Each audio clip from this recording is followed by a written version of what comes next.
obrigada, Ulisses. Eu queria agradecer a organização do evento. Eu, na verdade, não sou especialista em Beckett, e tampouco eu me dediquei nos últimos tempos a estudar essa relação entre filosofia e literatura, mas a ocasião das jornadas foi interessante para mim, para tentar desenvolver um tema que eu já queria fazer há algum tempo atrás, que eu lembro que o Ulisses, inclusive, deu um curso sobre Beckett há algum tempo atrás também, eu cheguei a fazer uma parte. Enfim, talvez a apresentação fique, por conta disso, um pouco modesta até, mas vai ser bom também ouvir vocês. E eu vou, então, ler o meu texto. Em 16 de janeiro de 1852, Gustave Flaubert confessa a sua amiga Louise Collet desejar, eu cito Flaubert, escrever um livro sobre nada. Vou citar o Flaubert nessa carta. O que me parece belo, o que gostaria de fazer, é um livro sobre nada. Um livro sem vínculo exterior, que se manteria por si próprio pela força interna de seu estilo, como a terra, sem ser sustentada, se mantém no ar. Um livro que não teria quase assunto, ou ao menos no qual o assunto seria quase invisível, se isto é possível. As obras mais belas são aquelas nas quais a menor matéria. Quanto mais a expressão se aproxima do pensamento, mais a palavra cola em cima da expressão e desaparece, mais é belo. Creio que o futuro da arte está nestas vias. Fim da citação. Se este é o futuro da arte, ele não parecia se manifestar na pena de Flaubert. De seus contos e romances, lembramos com facilidade dos personagens e dos assuntos. Ao invés da invisibilidade desejada, há neles matéria e, sobretudo, visão. Pode ser que a conquista do narrador impessoal, que como um deus esgota os fatos sobre seus personagens, tenha dado um passo importante na conquista desta imanência textual que Flaubert deseja. De fato, a narrativa flaubertiana, ainda que comprometida com o realismo, reduz tudo à horizontalidade descritiva, em que nenhuma informação parece se destacar da outra, em que um nada é manifestado como numa fotografia inerte. Quais são as maneiras de perseguir na literatura o nada? Há pelo menos duas. Uma que, comprometida com as potencialidades da expressão, procura o nada como uma espécie de conteúdo positivo. Seu objetivo é justamente representar aquilo que historicamente fora classificado como um tema indigno da arte. O absurdo da existência, a miséria e fraqueza humanas, a falência da linguagem, etc. Desta perspectiva, a linguagem é referencial e a literatura um subproduto da comunicação. Outra que, questionando a descontinuidade que parece se abrir entre o falar sobre e o nada, insiste na impossibilidade de aproximar-se de algum assunto diferente de si próprio, de subtrair-se da linguagem para atingir o objeto a ela exterior. Para ocupar-se do nada, segundo esta perspectiva, não só é necessário um novo uso da linguagem, que critique sua função referencialista e dialógica, tanto quanto seu comprometimento com o real, como também um novo sentido da literatura. Neste caso, a literatura não pretende ampliar as possibilidades da expressividade humana, mas sim, no movimento autodestrutivo, fazer torcer a linguagem sobre si própria e só assim instalar-se no interior do nada. A fraqueza da linguagem, sua limitação referencial, passa a ser justamente sua força, e é só insistindo em sua pobreza intrínseca que se pode verdadeiramente atingir ou manifestar este gênero de nada. As duas posturas quanto ao nada ora mencionadas parecem conviver na recepção da obra do irlandês Samuel Beckett. De um lado, as leituras absurdistas, popularizadas sobretudo pelo livro Teatro do Absurdo, de Martin Hessing, tanto quanto pelas correntes existencialistas, que preconizavam, eu cito uma passagem do Teatro do Absurdo, estas peças, ele está se referindo principalmente a Esperon Godot, mas a outros, como Ionesco, por exemplo. Então, ele diz, estas peças, que são tão frequentemente, arrogantemente descartadas como sem sentido ou mistificação, têm algo a dizer e podem ser entendidas. Então, se Beckett está comprometido com este gênero de nada, portanto, é sob o signo de sua manifestação ou de sua exteriorização. Na contramão destas leituras absurdistas, a proposta de Gilles Deleuze, apresentada no ensaio tardio de 1992, a 3 anos de distância de sua morte, segundo a qual Beckett está mais comprometido com o esgotamento do que com o cansaço. Alcançado, apesar de impossibilitado de realizar, resta ainda o poder de criar possibilidades. Procedendo por disjunções exclusivas, enumera possibilidades no interior de uma lógica de meios e fins. Sair ou não de casa, calçar ou não os sapatos, comer ou não uma maçã, vestir-se a fim de cobrir-se do frio, levantar os braços para chamar a atenção. O esgotado, porém, além de cansado do real, cansa-se do possível. Não só não pode mais realizar, como também lhe é interdita a criação de novas possibilidades. Manifesta-se por meio de disjunções inclusivas, segundo Deleuze. Fui meu pai e fui meu filho, como nos textos Para Nada, de Beckett. Os heróis miseráveis de Beckett, mendigos, vagabundos, desempregados, fracassados, seja quando presos, num quarto meditando, seja arrastando-se por estradas que não levam a lugar algum, nada buscam, nada expressam, nem mesmo expressam a impossibilidade de expressar. Simplesmente esgotam-se. O esgotamento, porém, exige trabalho, e é mais uma ciência do que uma arte. Daí a postura de alguns dos personagens de Beckett, sentados, nem totalmente vivos, nem já entregues à morte, mas sim dispostos à mesa de estudo, enumerando todas as possibilidades para nada. O esgotamento tem, sobretudo, a ver com uma tarefa combinatória. Exibir as possibilidades não para escolher uma dentre outras, mas para manter-se nesse nível de suspensão. Neste projeto, há o obstáculo da linguagem ordinária. Se a linguagem nomeia o possível, é preciso uma mutação no interior da língua, de modo a esgotar justamente aquilo que não tem nome. Para esgotar o possível por meio de palavras, é preciso uma metalíngua em que as relações entre as palavras sejam idênticas às relações entre as coisas. Deleuze denominará esta primeira mutação de língua 1 e identificará em Beckett ainda mais 3 metalínguas, em que se trata de esgotar fazendo uso, respectivamente, dos fluxos de vozes, da imagem e do espaço. Os testemunhos extraliterários de Beckett parecem manter esta ambiguidade em relação ao tratamento do nada. Em 1949, Beckett trava um diálogo com Georges Duitz em torno de algumas figuras da pintura contemporânea, dentre elas Pierre Talcott, André Masson e Bram van Velde. E se tratando de Pierre Talcott e Henri Matisse, Beckett sustenta que estão menos distantes da pintura realista, comprometida com os valores de verdade e beleza, do que pode parecer à primeira vista. Afinal, estavam apenas, eu cito Beckett, lutando para ampliar a formulação de um compromisso. Fim da citação. Situando-se ainda no interior do possível. Confrontado por seu interlocutor a precisar, afinal de contas, que outro plano há para além do factível, Beckett retruca. Eu cito Beckett mais uma vez. Logicamente, nenhum.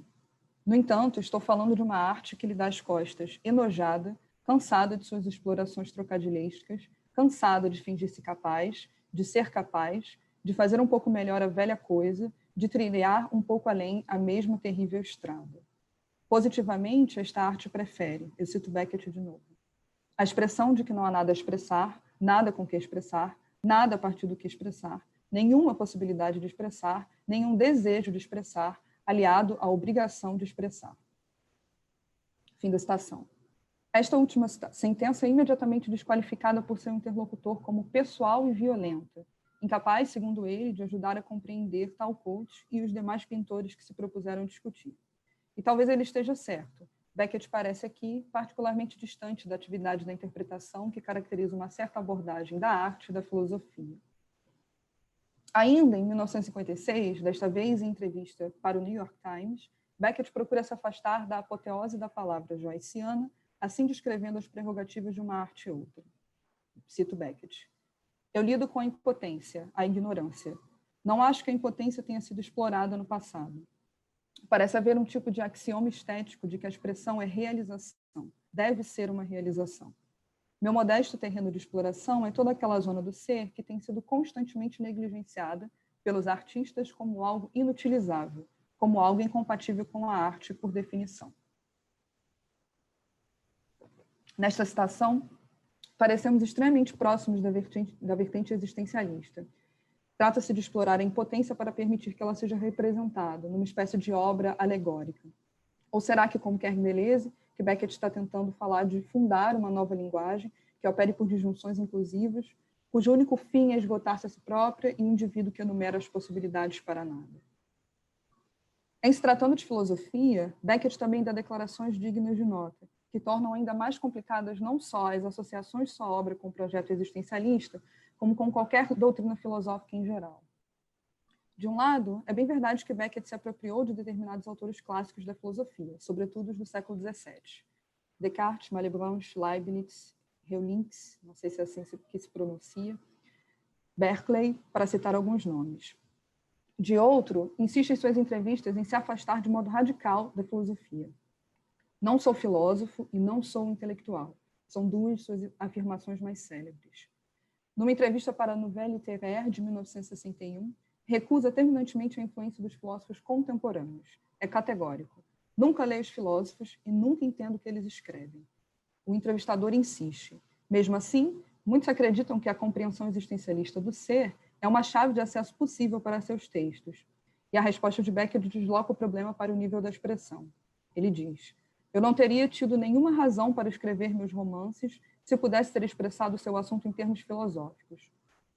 Numa outra entrevista do mesmo ano, a linguagem de Heidegger e Sartre é considerada filosófica demais para mim.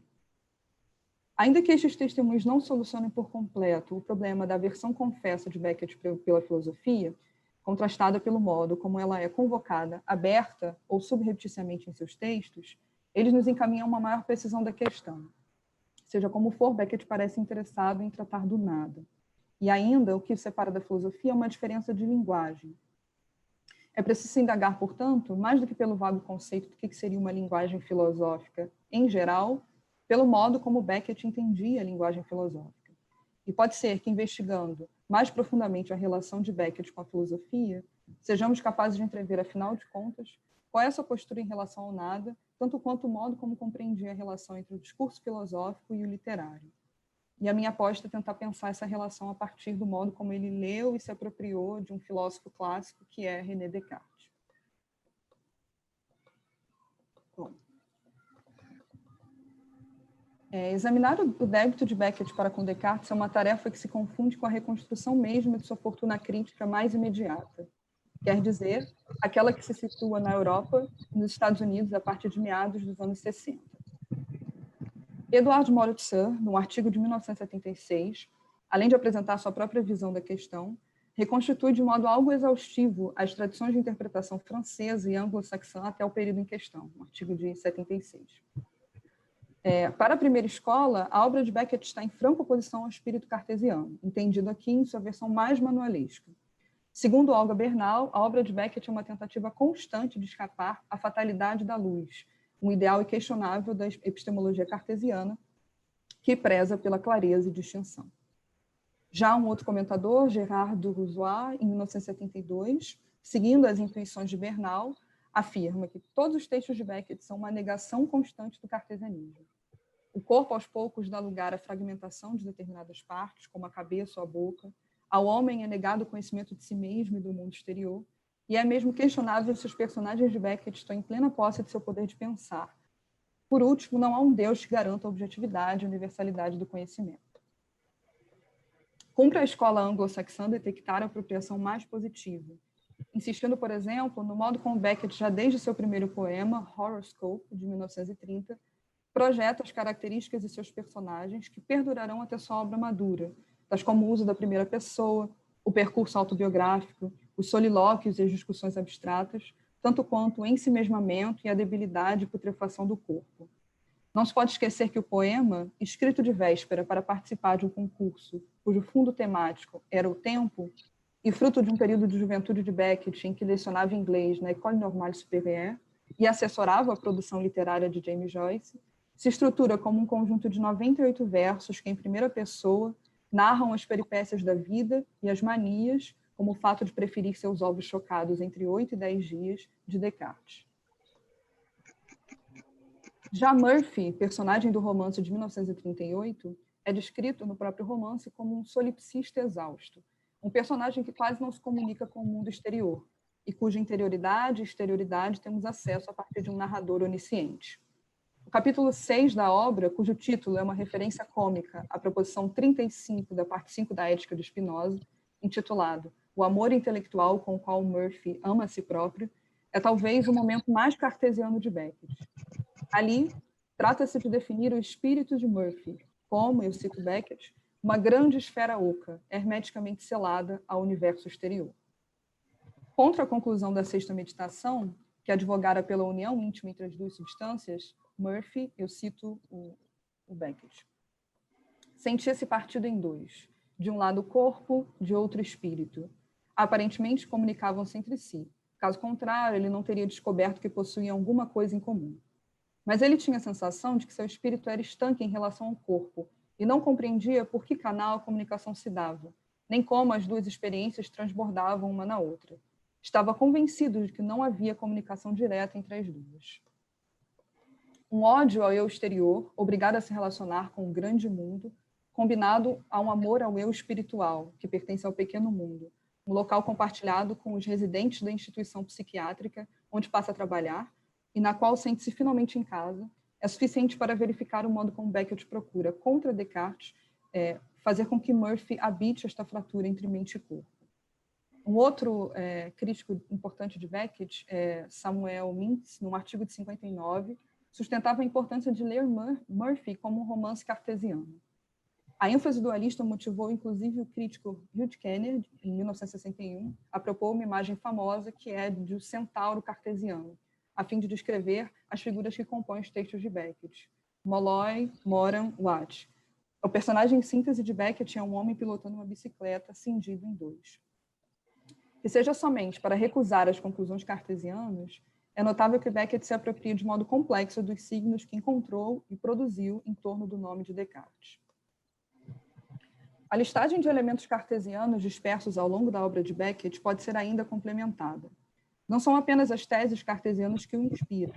O indivíduo Descartes também parece ter desempenhado um papel importante na elaboração de seus trabalhos futuros.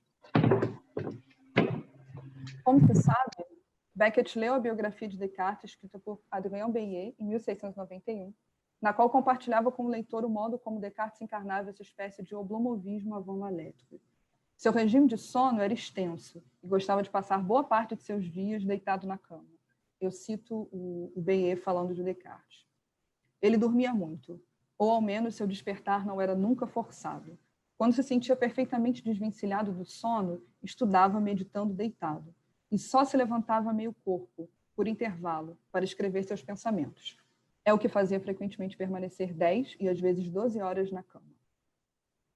Em carta a Elizabeth de 28 de junho de 1643, Descartes inclusive confessa ter empregado, eu cito, muito poucas horas por dia nos pensamentos que ocupam a imaginação, e muito poucas horas por ano nos que ocupam o entendimento só, e que dediquei todo o resto do meu tempo ao relaxamento dos sentidos e ao repouso do espírito. A preguiça, fruto do esgotamento, aliás, não é de todo ausente dos textos ditos filosóficos de Descartes. É por conceder a si próprio um momento de relaxamento após o árduo dia do trabalho que o eu meditativo, arrastado pelo ritmo ordinário de sua vida, prefere suspender a primeira meditação que tanto atordoara de dúvidas. Não é difícil fabricar a imagem de um Descartes horizontalizado, trancado num quarto, e tão esgotado como Murphy, Molloy, Malone e Marrude. Além dos aspectos da vida, são igualmente interessantes as propriedades estilísticas de sua obra. Lembremos que as meditações, tanto quanto o discurso, empregam a primeira pessoa a fim de erigir uma espécie de autobiografia intelectual. A primeira, as meditações, a autobiografia de um eu que durante boa parte do itinerário investigativo permanece desprovido de corpo e que no exercício dialético procura listar as razões para aceitar e duvidar de determinados conhecimentos outrora recebidos. Este eu vazio deve ser ocupado pelo leitor, a fim de que se engaje no exercício meditativo e seja conduzido pela mão em direção à verdade da doutrina. É preciso mostrar, dos efeitos para as causas, o caminho de descoberta da verdade, aplicando assim a maneira de demonstrar denominada nas respostas de segundas objeções de análise. O discurso, por outro lado, narra a história de um espírito, biografia intelectual de Descartes, um eu como história da qual não podemos penetrar, uma vez que não se trata, eu cito Descartes no discurso, de ensinar o método que cada qual deve seguir para bem conduzir a sua razão, mas apenas mostrar de que maneira me esforcei para conduzir a minha. Fim da citação. Nas meditações, o caso é fundamentalmente o ensino, e no discurso, de uma espécie de espelho, em que, seguindo o exemplo do narrador, pode-se, imitando suas virtudes, aplicá-las em sua realidade particular. Inútil reafirmar o destino que a primeira pessoa tem em Beckett, sobretudo considerando a trilogia dos romances assim chamados do pós-guerra. Molloy e Malone Morre o atestam. Depois de O Inominável, em que o ensimesmamento parece atingir seu nível máximo, o que resta investigar no âmbito da primeira pessoa? Não teria Beckett, enfim, esgotado todas as suas possibilidades? Como enumerar demais possibilidades além deste eu que, como diz Blanchot, no ensaio em que ele comenta o inominável, está condenado a falar sem descanso, não podendo continuar, mas obrigado a fazê-lo. Eu tinha encurralado a mim mesmo, diz Beckett numa entrevista de 1976. A solução talvez venha com Companhia, de 79, em algum sentido já prefigurada em Filme, de 65. Cindir o eu para então exteriorizá-lo, interditar o uso da primeira pessoa e multiplicar as vozes, permanecer nas incursões autobiográficas, pois se trata ainda de percorrer as memórias individuais, mas desta vez num jogo com novas regras, recusando-se à autorreferência, proibir a contemplação no espelho, a imagem que venha de Buster Keaton horrorizando-se ao olhar para a câmera e ao se dar conta de que percebe-se a si próprio em filme. É isto que Deleuze parece se referir ao caracterizar a língua 2. Ainda objetivando esgotar as palavras, é preciso relacioná-las a um outro que fala e que possui a linguagem por mim, como em Companhia. Eu vou citar uma passagem de Companhia. O uso da segunda pessoa caracteriza a voz. O da terceira, aquele outro, o intruso. Se ele pudesse falar a quem e de quem fala a voz, então haveria uma primeira. Mas não pode, não o fará, não podes, não o farás. Até mesmo o gosto de Beckett por listas parece ter uma origem longínqua em Descartes. Lembremos de Molloy permutando todas as combinações possíveis das pedrinhas de chupar levadas de seu bolso à sua boca e de Murphy intercalando a ordem de comer seus pãezinhos.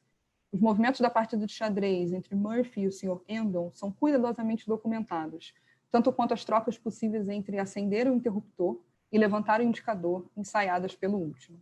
Eu vou citar uma passagem agora do Murphy, sobre essa questão da combinatória. Murphy encontrou o Sr. Endon no transepto sul, graciosamente parado junto ao almofadão de hipomaníaco, ensaiando todas as combinações possíveis em que o indicador podia ser acionado e a luz acesa e apagada. Começando por luz apagada para começar, chegou a acesa, indicada, apagada. Acesa, apagada, indicada. Indicada, acesa, apagada. Continuando em seguida com a luz acesa para começar, chegou a apagada, acesa, indicada. Apagada, indicada, acesa. Indicada, apagada. E estava seriamente pensando em acender quando Murphy deteve a sua mão. A quarta regra do método enunciado no discurso institui que deve-se fazer em toda parte enumerações tão completas e revisões tão gerais que eu tivesse a certeza de nada omitir.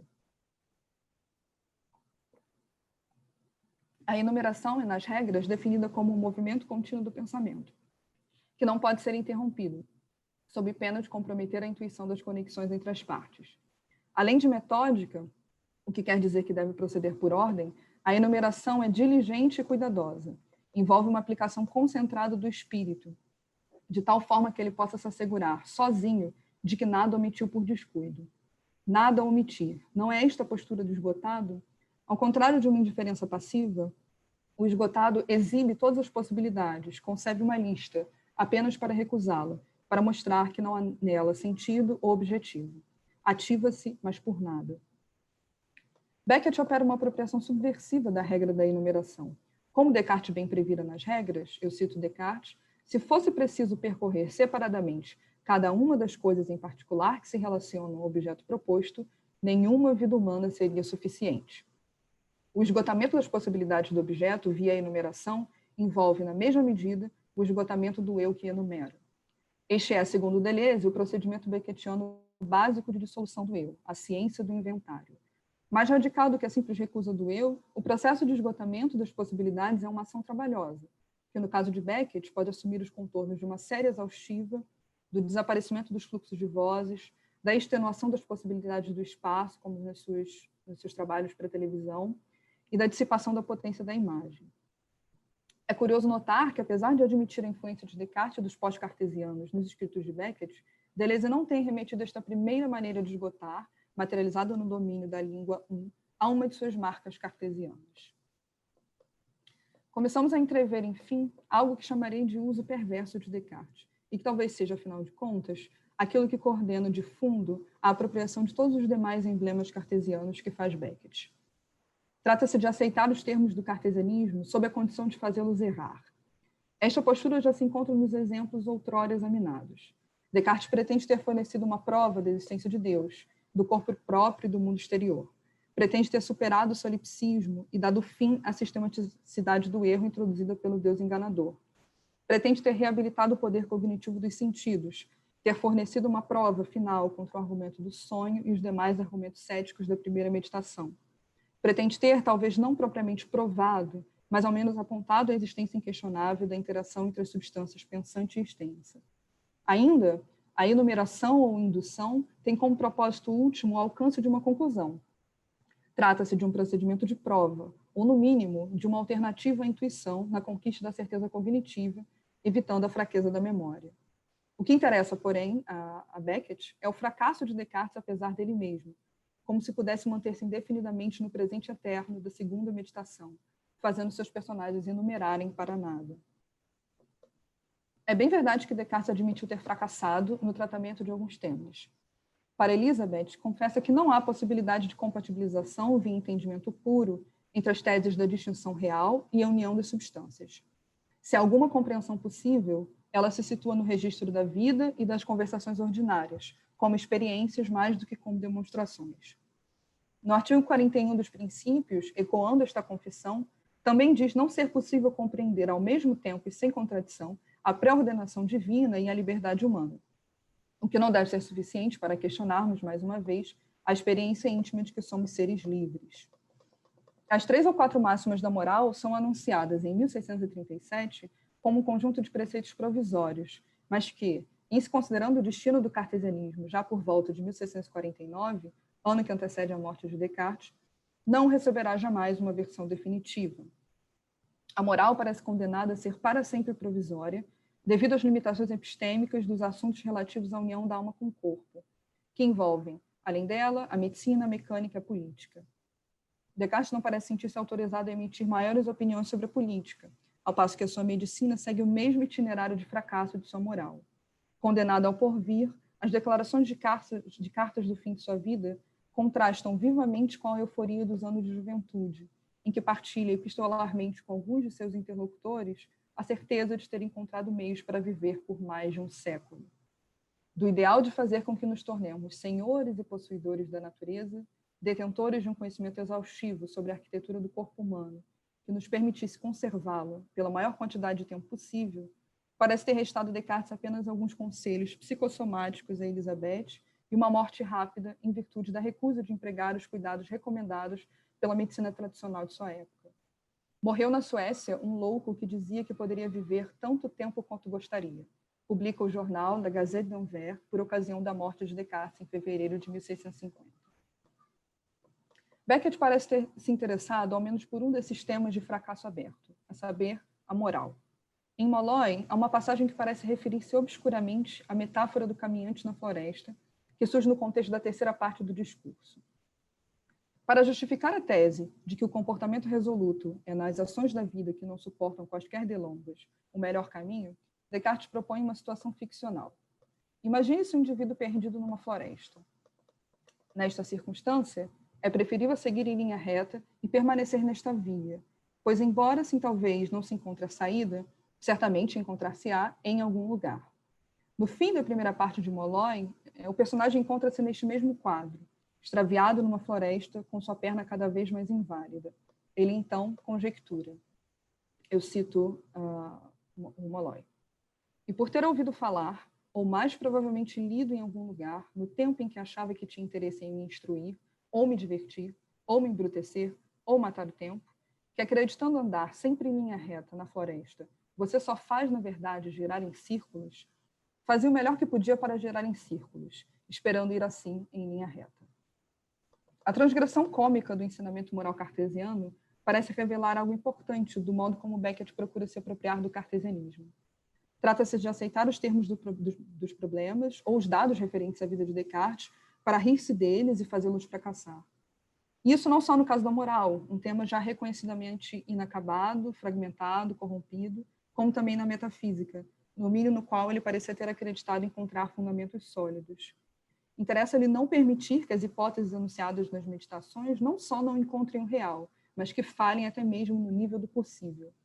A imagem do caminhante na floresta girando em círculos parece mais adequada para descrever a apropriação beckettiana de Descartes do que a do homem pilotando uma bicicleta.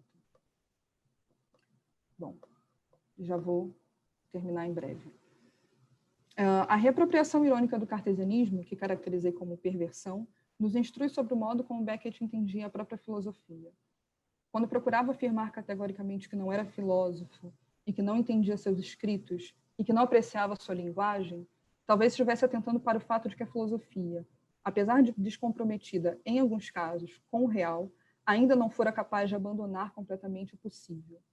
O exercício de criação de possibilidades, de enumeração das razões para aceitar e duvidar de uma hipótese, é posto nas meditações a serviço do encontro com uma verdade última, que garantirá a regularidade do sistema e que, em última análise, apaziguará a dúvida cética. A sensação final do eu que medita é o conforto de ter encontrado o ponto fixo, tal como fizera outrora Arquimedes em seu ideal anunciado já no início da segunda meditação. Falta a filosofia o comprometimento que a literatura tem, ou ao menos pode ter, com o nada. A ausência de objetivo, o situar-se fora da lógica de meios e fins, a enumeração que visa esgotar e nada mais. Talvez para Beckett a filosofia ainda fosse excessivamente cansada. Obrigada.